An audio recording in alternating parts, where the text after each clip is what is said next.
Look, Mom, no gas tank. I just pulled the gas tank out. I figured I'm going to fire this motor up. This will be the last time this motor ever runs in this vehicle.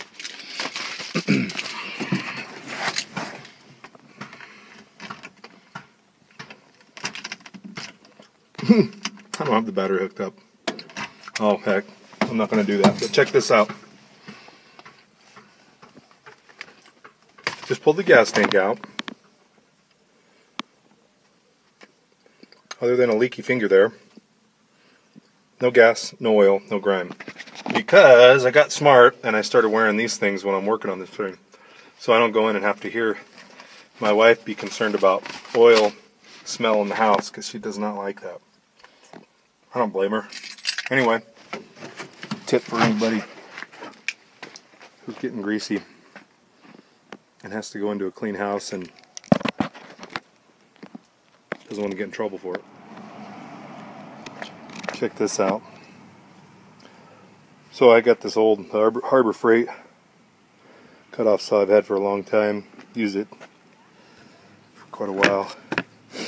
I go to replace the blade. It says Oldman, American made since 1857.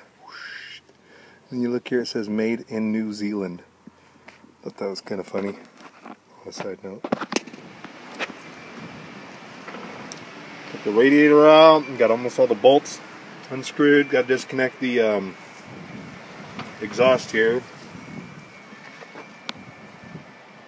Just about ready to pull this sucker out.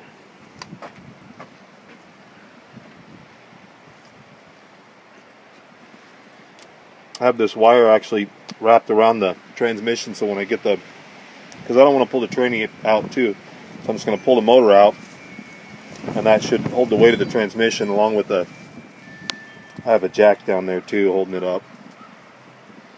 We shall see. Alright guys, here's a little update on the Luv Ev Conversion.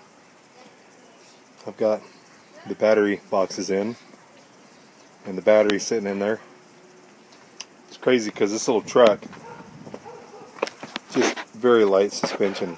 I'll probably end up having to put some helper springs. I wanted to, in a previous video, I think I said something about putting spring over shocks there for just load bearing, but I think everything's tight enough that they may not even fit. So I'm not going to mess around with it. I'll do something with the leaf springs. But yeah, they're in. I mean, the bed's pretty much ready to put back on. I had to weld this post around here to give me something to support the boxes with. I figure that's 208 pounds per box. Got the hood off. Everything's unbolted here. I think I already did a little video. I'll clip that together on here. Just got to pull this thing out, put the motor in, and start wiring it.